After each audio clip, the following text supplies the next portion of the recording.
A la continuidad del programa, gustaría invitar a la mesa al artista Liliana Porter y el curador José Luis Blondet para una conversación. Bien, las bienvenidas.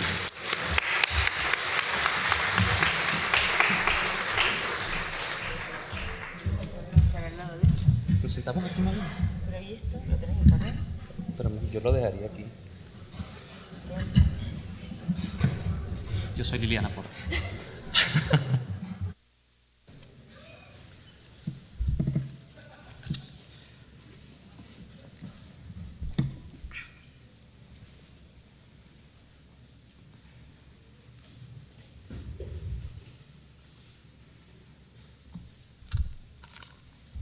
Buenos días. Primero, me siento honradísimo de estar sentado en esta mesa donde se acaba de parar Estrella de Diego con estos relatos tan articulados y conmovedores. Queríamos, Liliana y yo, agradecer a Ivo la invitación a estar hoy aquí y siento que es un buen augurio que esta conversación tenga lugar en un escenario y en un teatro, especialmente en el caso de Liliana, cuya obra está tan enfocada en el problema de la representación, sus límites, sus alcances, sus desilusiones.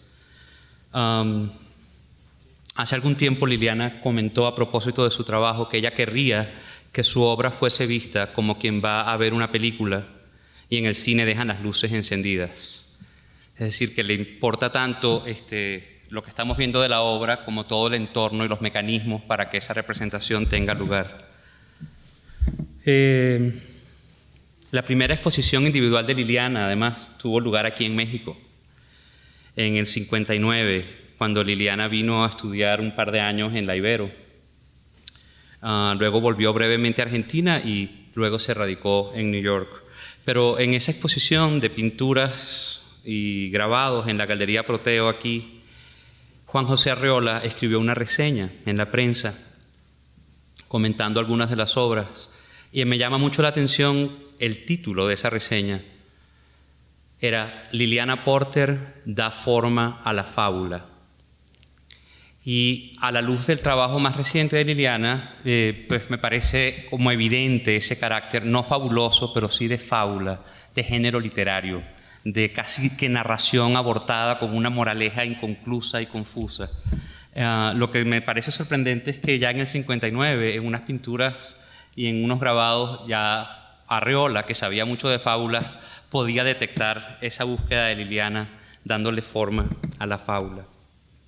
En New York, en los 70, Liliana, junto con otros dos artistas, el venezolano José Guillermo Castillo y el uruguayo Luis Kamnitzer, crearon el New York Graphic Workshop. Y un poco la idea de este colectivo, de este grupo, era expandir las nociones de grabado más allá de lo técnico. En algún momento, incluso con el manifiesto, llegan a plantear la idea de que cualquier cosa, casi que cualquier cosa puede ser grabado, cualquier manifestación artística puede ser un grabado. Incluso, creo que incluso llegan a hablar de un chorizo, de un salami. No, eso era Luis Kamnitzer que empezó a definir lo que era grabado y de una forma así obsesiva, bastante divertida. Entonces llegó a la conclusión de que si uno corta un salame, cada una de las fetas, digamos, es como si fuera un grabado, y le llamaba como un grabado aleatorio, porque como que los pedacitos de grasa no estaban en el mismo lugar. Entonces, porque como al redefinir el grabado, la idea era como llegar al múltiple, ¿no? Entonces, de golpe, no sé, una botella de Coca-Cola era un grabado, un coche era un grabado, o sea, entonces en esa redefinición aparece. Y siempre estuvo como esa condición reflexiva sobre los mismos límites de la obra. En los 80, Liliana trabajó muchísimo con pintura, por supuesto con una idea muy crítica y muy cuestionadora de lo que era una pintura y las pequeñas narraciones que se podrían gestar contra aquellas backgrounds de la pintura. Y luego en los 90 hace entrada en el trabajo de Liliana y en su estudio como pequeñas tropas de jugueticos, de souvenirs, de pequeñas figuras que empiezan a poblar entonces fotografías, grabados y luego en los 90 incluso películas. Liliana ha hecho hasta ahora 2 películas, Para usted en 1999 y Solo de tambor en el 2001. Hoy hemos escogido algunas imágenes del trabajo de Liliana, sobre todo de los últimos 10, 15 años, y serán estas imágenes un poco las que vayan llevando el hilo de la conversación. Al final de esta breve conversa vamos a proyectar Para usted la película del 99, que está integrada por casi una veintena de pequeñas viñetas o secciones. Y luego nos gustaría mucho pues, tomar preguntas del público. Y yo supuestamente iba a decir todo esto con una imagen atrás que se me olvidó poner, que es esta. Es una pintura que se llama Para estar allí, o To be there, estar allí. Bueno, pero primero, como yo empecé a hablar en el medio, Ajá. no tuve oportunidad de saludar a nadie, ni agradecer, ni nada, ¿no? Sí. Pero sí quiero decir que estoy muy contenta de estar acá y hace como 5 años que no venía a México. Y México para mí es un lugar muy importante porque, como dijo José Luis, acá hice mi primera exposición y viví acá 3 años, del 58 al 61. Llegué cuando tenía 16 años y estudié en la Iberoamericana, y justamente el otro día mi hermano Luis, que vive en México, me invitó a comer al restaurante San Angelín, donde era antes la Iberoamericana. Y me di cuenta, conversando con alguna gente, que muchos mexicanos jóvenes no tienen conciencia que ahí comenzó, o que en esa época la Iberoamericana estaba en ese lugar, y que era un lugar divino, ¿no? Y el otro día era rarísimo estar ahí porque era la misma fuente, y yo le podía decir, ¿ves? En este espacio es donde aprendí a grabar, aquí era donde Matías Geritz me corregía mis trabajos, ¿no? Y además toda esa idea del tiempo, como es un tema tan mío, era doblemente impresionante, ¿no? Pero volviendo a la primera frase, quiero agradecer a Ivo Mezquita, que me permitió venir acá, que me invitó, y al CITAC por toda la organización, y a ustedes por estar acá, y todas esas cosas que dijiste sorpresivas, porque nosotros hemos conversado mucho, pero nunca arriba de un escenario, ¿no? Y con una luz, así que bueno, a ver qué pasa. Liliana, cuando es invitada a dar presentaciones en college y en universidades, tiene algo que entre sus amigos es llamado la charla del dedo, donde a partir de una obra del 73, un fotograbado, Liliana empieza a explicar un poco el problema temporal y el problema de la representación que tanto le interesa. Me gustaría que arrancáramos por ahí. Por ahí.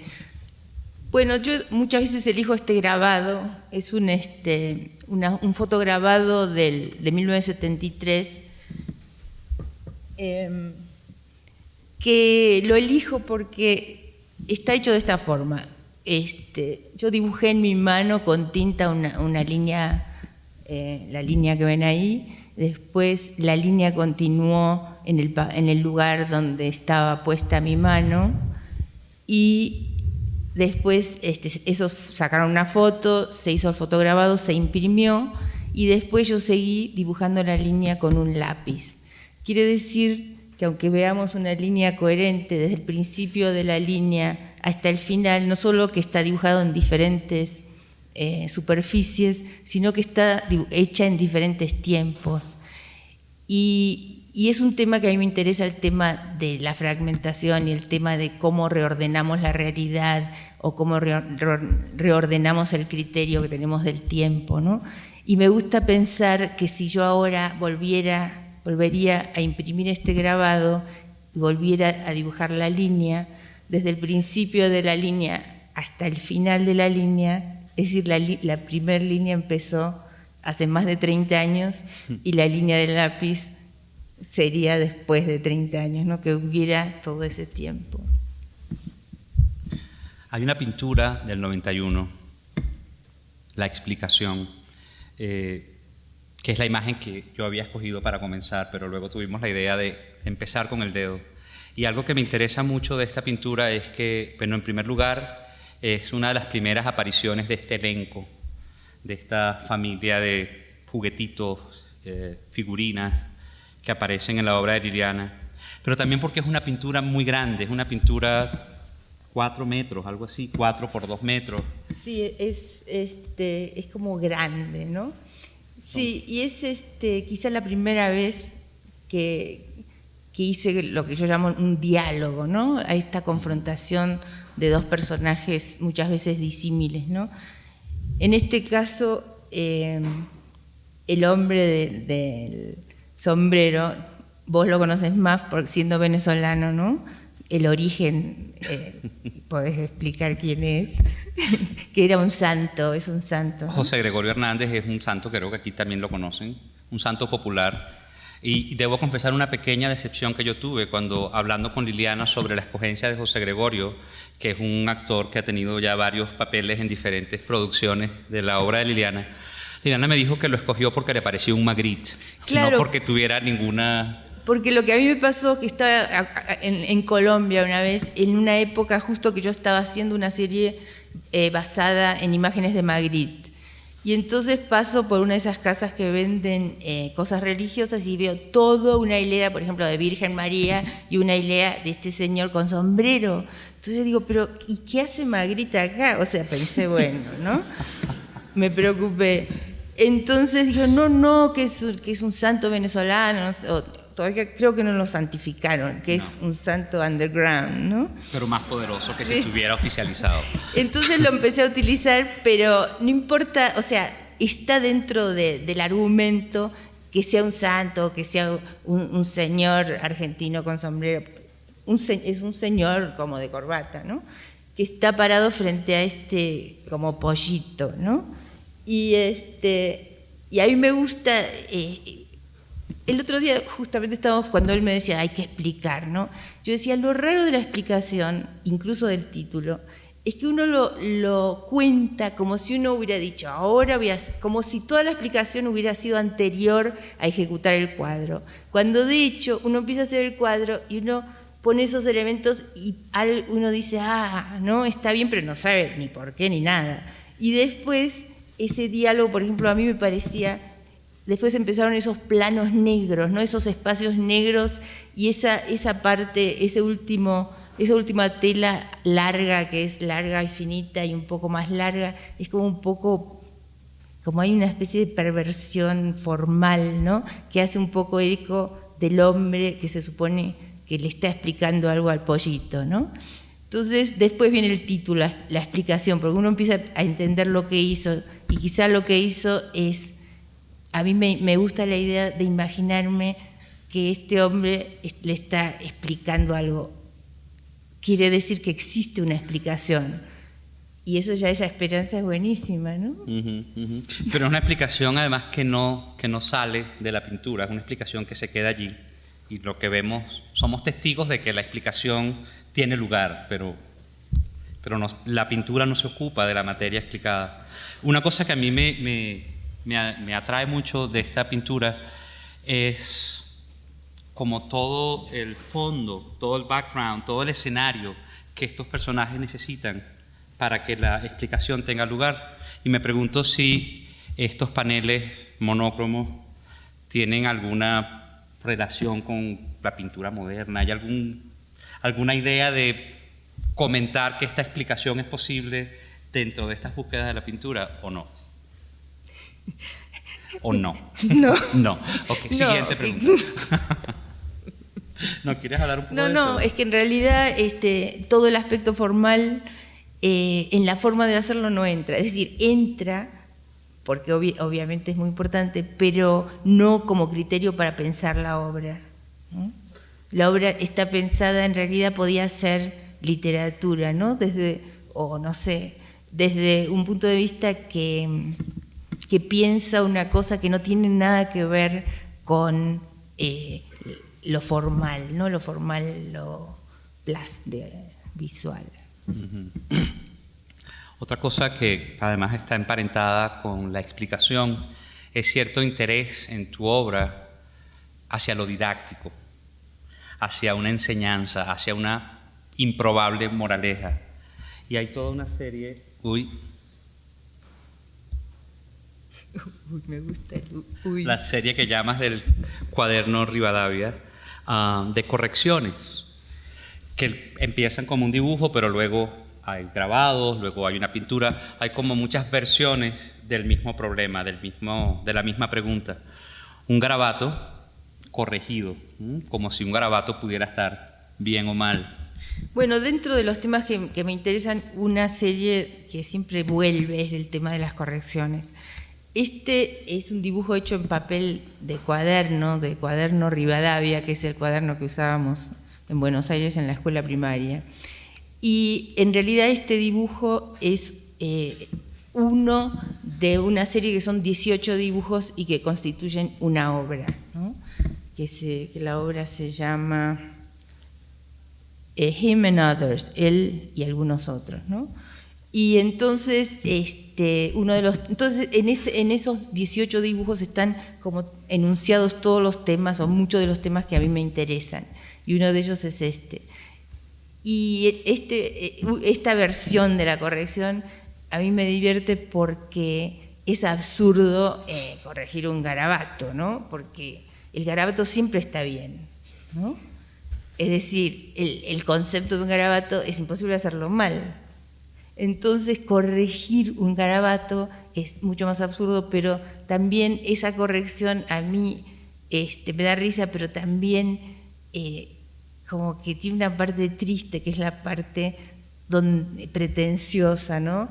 De pensar que el que corrige, que sabe, o sea, cuál es la perfección, ¿no? Y entonces lo que está diciendo en el fondo es, para mí el dibujo lo que señala es esa incapacidad de entender, ¿no? De eso se trata. Una de las versiones, además de este mismo problema, es una pintura que fue exhibida en el MoMA. ¿Recuerdas el incidente? ¿Quieres contarnos ese incidente? Sí. Era una pintura con un bodegón, con una jarra. No era una jarra. No era una jarra. Y le cambiaban el asa. Es que esto se lo conté hace mucho. Pero es cuando fue la exposición de arte latinoamericano en el MoMA, que hace mucho, uno de los cuadros era, lo estás confundiendo con otro, pero no era ese, porque se parece. Era un cuadro que tenía un Mickey Mouse y un espejo. O sea, la idea del cuadro era que en el cuadro aparecía un espejo que reflejaba a un juguete, que era un Mickey, y después estaba el Mickey, y después había un estante pegado a la tela donde había un crayón. O sea, que uno pasaba de la realidad, ¿no?, de tocar el crayón, a una imagen de una reflexión de la imagen que era el espejo, ¿no? Entonces, en la exposición... Entonces un día estaba, en la exposición, me llaman por teléfono del MoMA y dicen, pasó un problema porque vino un señor y despegó el crayón y dibujó sobre el cuadro y lo arruinó y es un lío. Bueno, entonces, y el coleccionista estaba en Buenos Aires un poco preocupado, no sé si contento porque le pagarían el seguro, no sé. Bueno, entonces me llamaron y lo fui a ver. Y resulta que en el fondo lo que había hecho el vándalo, era mejor, porque mi idea, porque yo había, en el cuadro, me olvidé de decir, había como un garabato, un rayón, y después a mí me gustaba la idea de que estaba el rayón y que yo había dejado ahí el elemento que hizo el rayón, ¿no? Una idea media obvia, pero yo cuando hice el rayón estaba un poco preocupada porque si me salía mal todo el trabajo, ¿no? Entonces creo que lo hice un poco tímida, pero él vino y lo hizo como lo tendría que haber hecho yo, o sea, lo hizo bien, ¿no? Entonces lo que yo hice, dije que estaba perfecto y lo filmé otra vez. Hablando de colaboraciones. Sí.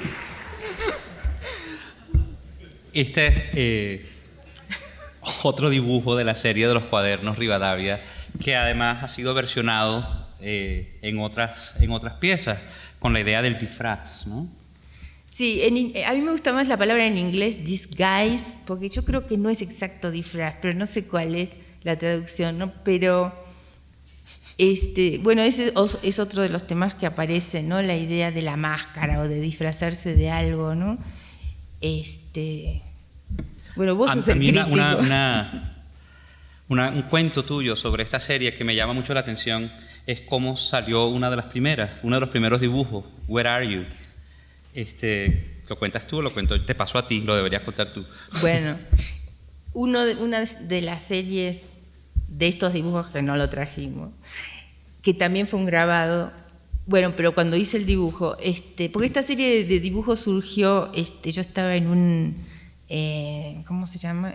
Artista en residencia en un lugar en Italia, un Vertide, que es maravilloso, entonces, donde uno tiene un taller y está 2 meses trabajando. Entonces, como en esa época yo estaba haciendo fotografía y cuando me invitaron digo, ay, como que nunca trabajé fuera de mi taller y digo, ¿y qué voy a hacer, no? Entonces llevé estos cuadernos Rivadavias y fotos y cosas y ahí surgieron estos collages, ¿no? Entonces estaba durmiendo y me imaginé, a ver, lo tengo que hacer, esto, ¿no? Que era, doblé el papel y entonces de un lado dibujaba un conejo y del otro el otro conejo y no se podían ver y se llamaba Where Are You? ¿Dónde estás? ¿No? Entonces, para no olvidarme, me levanté y agarré el papel y lo dibujé rápido y digo, mañana lo hago, ¿no? Pero entonces cuando me levanté dije, pero esto es, ¿no? No hay que hacerlo en papel, no sé, francés, ¿no? Entonces ahí surgió esta serie, porque así surgió en realidad esta forma de dibujar así como muy elemental y estos conejos de ese día, ¿no? Que yo dije, bueno, ya está, ¿no? Porque uno tiende como a pasar en limpio, ¿no? Sí, cómo pasar de la nota, o sea, que la nota misma, que el apunte sea ya la obra, ¿no? Lo que nos pasamos era que el primero de todos no dijimos nada de la primera obra. Esa supuestamente iba a estar en el fondo mientras yo hablaba de ti. Bueno, no importa. La ponemos al final para los aplausos. ¿Y aquí qué está pasando? Esta. No se puede volver a ver. Ok. Bueno, seguimos. Seguimos con el mago y la serie de los Magritte. Bueno, esta serie, este es otro grabado. Son grabados muy pequeños, ¿no? Por ejemplo, siempre el tamaño de la mano es de un tamaño real. Y este grabado es, creo, de 1975, donde del 73 o el 72 al 75 hizo una serie sobre Magritte. No es sobre Magritte, en realidad empezó porque era un libro que yo tenía de reproducciones de Magritte, era un libro de Susie Gablik.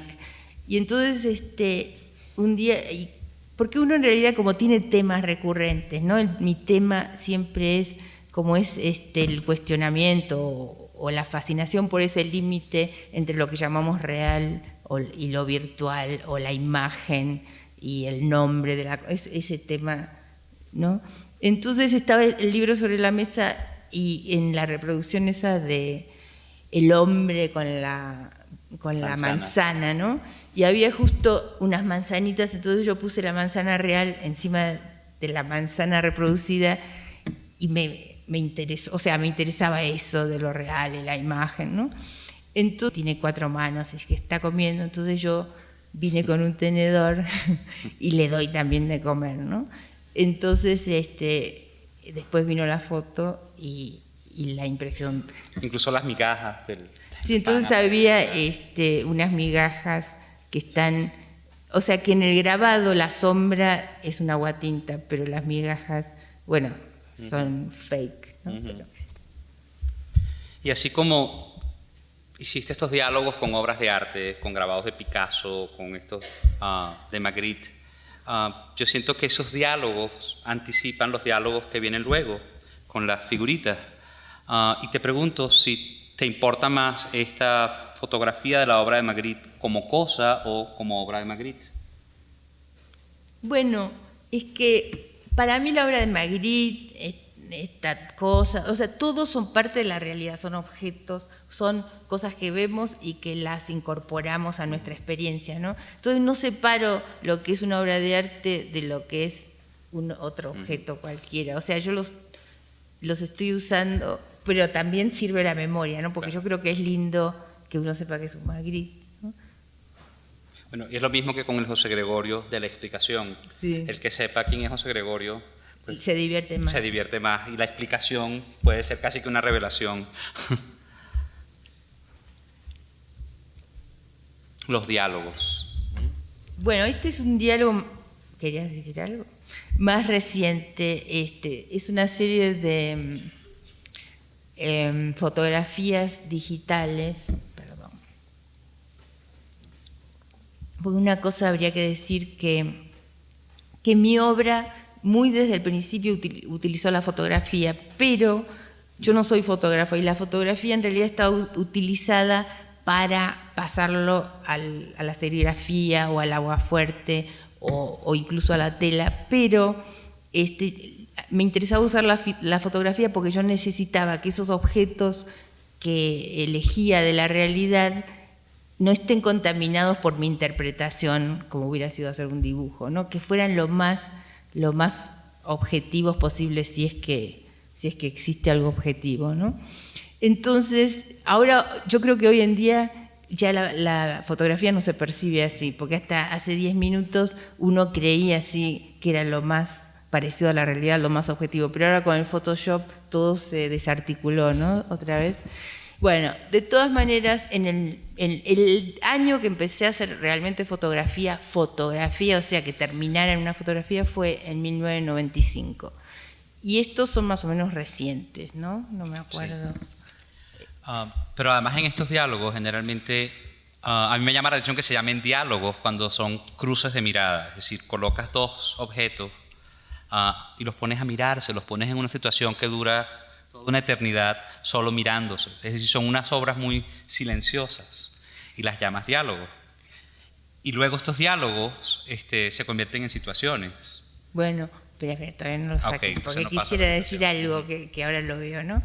Que bueno, los diálogos son, lo que a mí me interesa es a veces esa confrontación de situaciones disímiles, por ejemplo, un muñequito, lo que sea, conversando o enfrentándose con un personaje que está dentro de una postal, ¿no? O sea que hay diferentes capas de realidad. Y en este caso me divierte la idea de que la muñequita converse o se enfrente o parece que se conecta con una escultura, ¿no?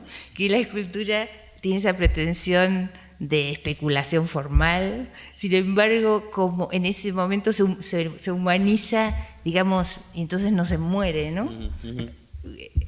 Y muchos de esos diálogos, bueno, casi todos esos diálogos son solamente ese cruce de miradas. Y me llama la atención que una de las primeras situaciones, es esta, de la niña con el pingüino, donde justamente el pingüino le da en el ojo, ¿no? Él elige las imágenes, él las cambia para que sean sorpresa. Pero,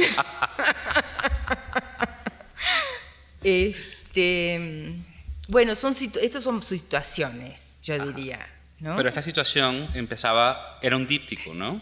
Sí, en realidad es un díptico que eran esta imagen, y antes era una pequeña imagen vertical que era lo mismo pero separados, ¿no? Cuando parecía que se llevaban bien. Parecía que iba a ser un diálogo y se convirtió en una situación.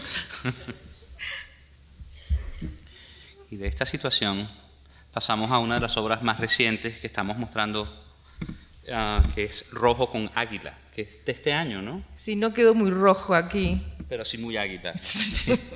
No, porque es un rojo muy intenso, ¿no? Es un Duraflex, que es lo que ahora heredaron en vez de Cibachrome, y que es una fotografía que es el color es muy importante, me parece que es muy como que brillosa y demás. Y está en el título, ¿no? Además, rojo. Sí, se llama rojo. Aludiendo al indio y también al fondo. Y la razón por la cual incluí esta imagen en esta presentación es que me parece interesante cómo entra el comentario político en tu obra, siempre como muy sesgado, muy de lado, y siempre casi que como un efecto de una imagen poética primero. Claro, porque en realidad yo o sea, de golpe están juntos y veo que funciona, ¿no? Y todo lo demás, toda la interpretación les pasa a ellos, o sea, no es que yo tenga una cosa y después los pongo para... O sea, como que yo estoy escuchando, no estoy diciendo. Ese es el mecanismo, ¿no? Creo que tenemos que correr un poco. Corramos. Y la computadora está corriendo más que yo porque se saltó 2 imágenes.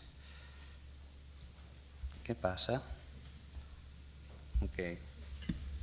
Este es un tríptico que también son fotos digitales que se llama Striptease with Nazi. Y nada, es una mini animación. A mí algo que me llama la atención de esto, el Nazi es otro de los personajes que aparece en las películas, en fotografías, y siempre tiene una carga sexual muy grande. En la película hay una historia de amor muy conmovedora realmente entre el Nazi y un perro de cerámica, y terminan besándose. Pero es en la película que no vamos a mostrar. En la película, claro. No, lo que tiene de bueno este personaje es la cara de preocupado, ¿no? Está maquillado, además, ¿no? Pero es así. Ok. Please don't move. Por favor, no se muevan, se llama este. Y es un poco el elenco de mis personajes, ¿no? Además que uno se tarda en darse cuenta de que una de las figuras de la fotografía es la que puede decir please don't move. El cochinito tiene una cámara fotográfica. Es un cochinito. No, bueno, lo que me pasó es que yo los puse, hice la foto, ¿no?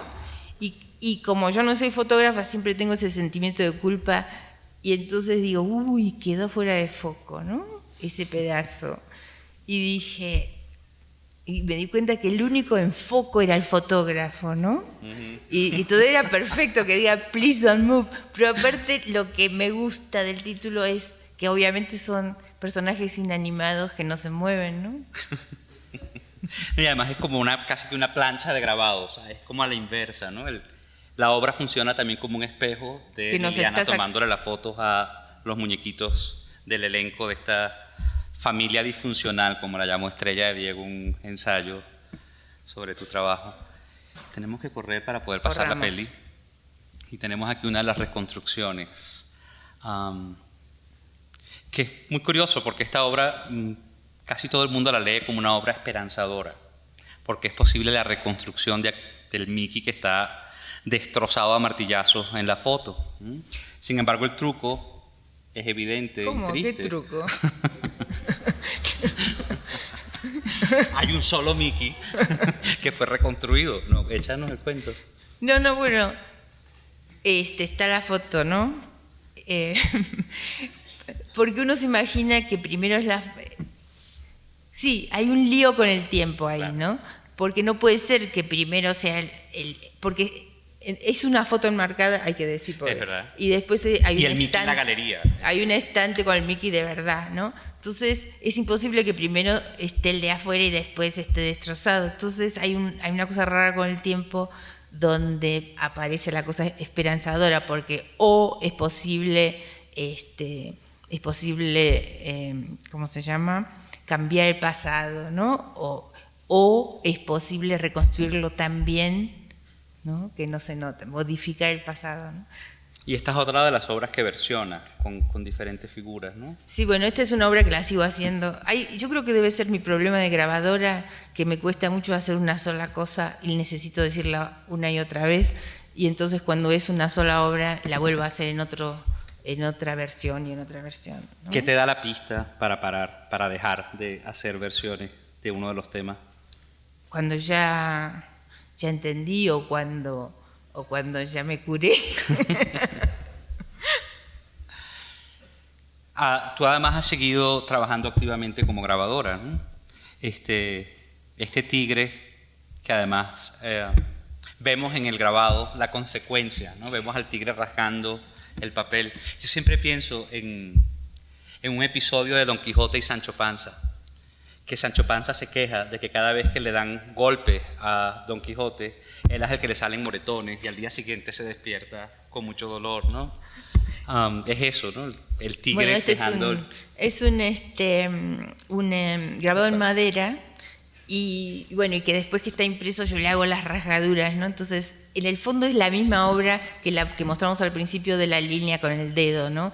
Donde se unen dos tiempos, donde se unen este espacio, el espacio de este lado del papel y el espacio virtual donde está el tigre. Me da pena correr, pero Apúrate. me gustaría poder mostrar la Dale. película. Pasamos de una No vez digamos nada. a los trabajos forzados, que además es, aunque has trabajado mucho con la miniatura y con los juguetitos, es quizás la primera vez donde juegas con la desproporción, con lo desproporcionado, no solo físicamente, sino lo desproporcionado de una tarea. Bueno, para que sepan, la figurita mide 3 centímetros, un inch, no sé, pienso en inch. Y entonces está sobre un estante, ¿no? Y es también se junta esa cosa entre divertida y dramática. Hay varias versiones, aquí está esta de la piedra, que también pareciera que si tú le pagases a esta figurita serían obras de Santiago Sierra, ¿no?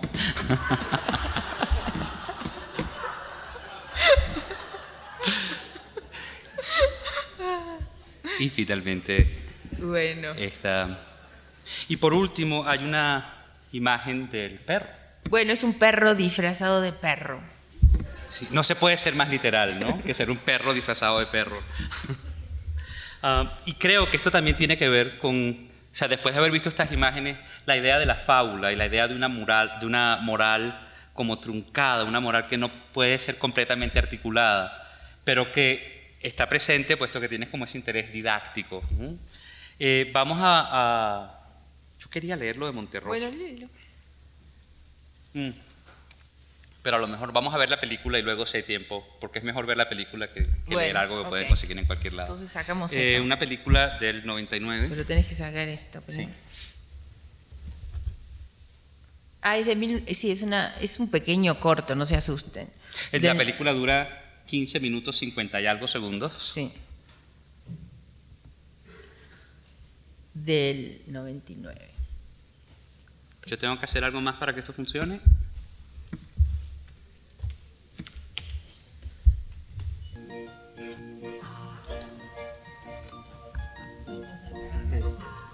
Abrimos entonces el espacio para las preguntas. Creo que tenemos como unos 15 minutos.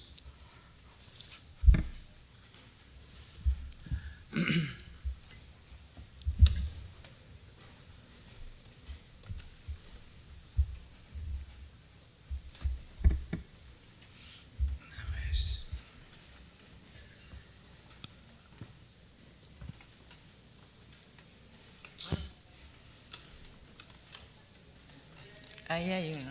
No hay diálogos. Ahí veo, yo veo.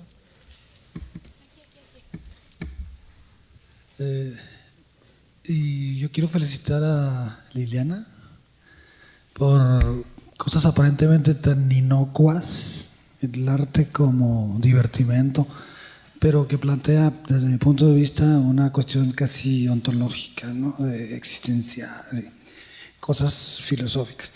Y la pregunta que yo haría a Liliana era, aparte de estas consideraciones de la ingenuidad seria o de la seriedad ingenua, ¿hay algún soporte?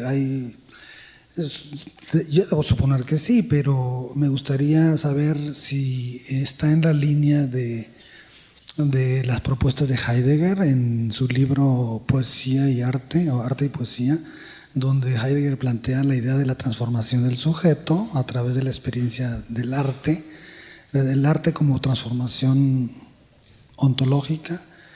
Y bueno, y para Heidegger, bueno, sabemos que la propuesta es la experiencia estética como la transformación del sujeto después o en la lucha entre mundo y tierra, ¿no? Aquí vemos los materiales de la tierra enfrentándose en una lucha en donde el mundo es el del que participamos los humanos y del que el arte echa mano para producir esa chispa y esa revelación ¿no? No sé si esté Heidegger en el trasfondo, en el background ideológico de Liliana como artista, no sé, esa es mi pregunta. Bueno, eso me lo tienen que decir ustedes, porque yo no soy ni filósofa ni teórica y simplemente enuncio cosas que me preocupan. En realidad no estoy ni siquiera diciendo nada, sino que estoy como presentando situaciones que me sirven para pensar y para como llegar a un acuerdo con la realidad, ¿no? Pero esa es mi respuesta en realidad.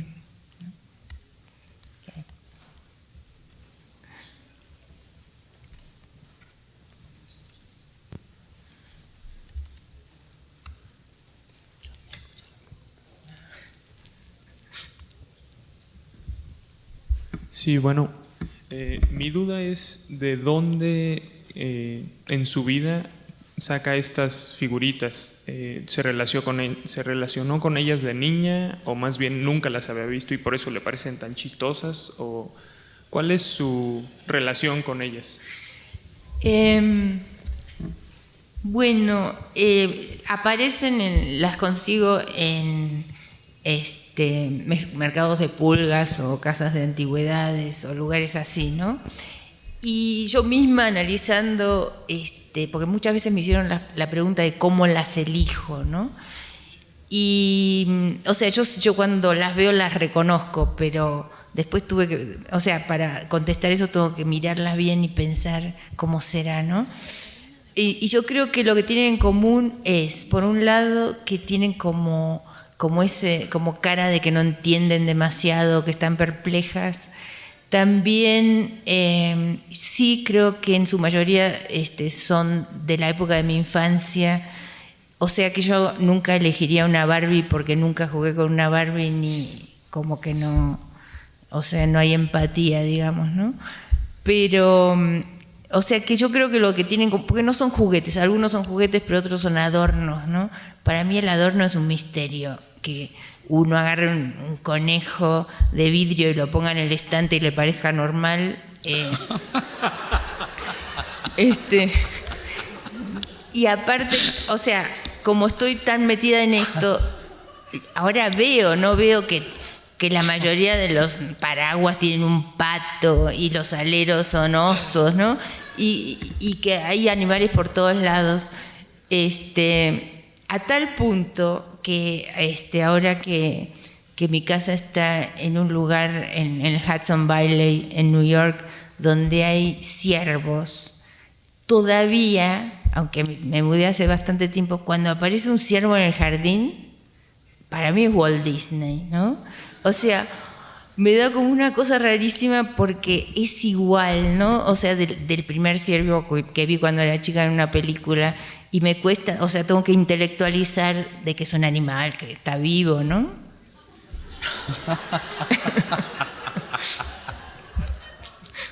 Yo nada más quería preguntar si vos estás casada. ¿Dónde está aquí? Sí, estoy casada.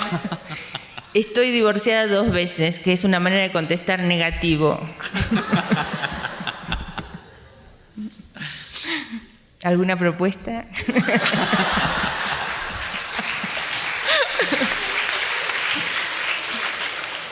Sería un trabajo forzado.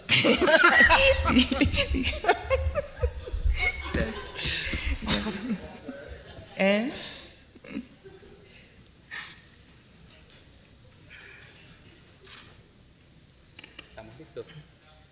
¿Están? ¿Por qué no le preguntan algo a él? Porque se acabó el tiempo. A ver. Bueno, pues yo quisiera darles las gracias a ustedes, a Liliana Porter y a Estrella de Diego. Y también quizá voy a ser un poco impertinente, pero creo que no estaría tan fuera de lugar.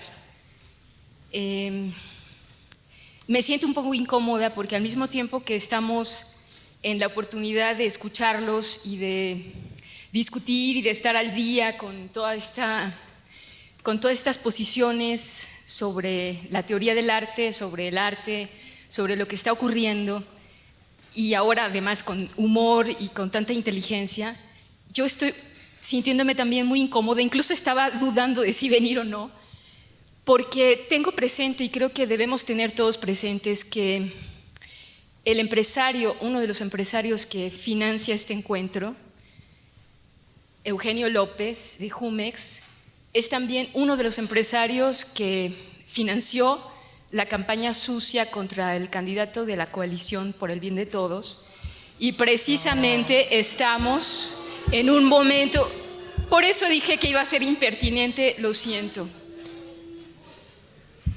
Lo siento. Me disculpo con los presentadores, pero creo que es una situación que por lo menos deberemos tener presentes.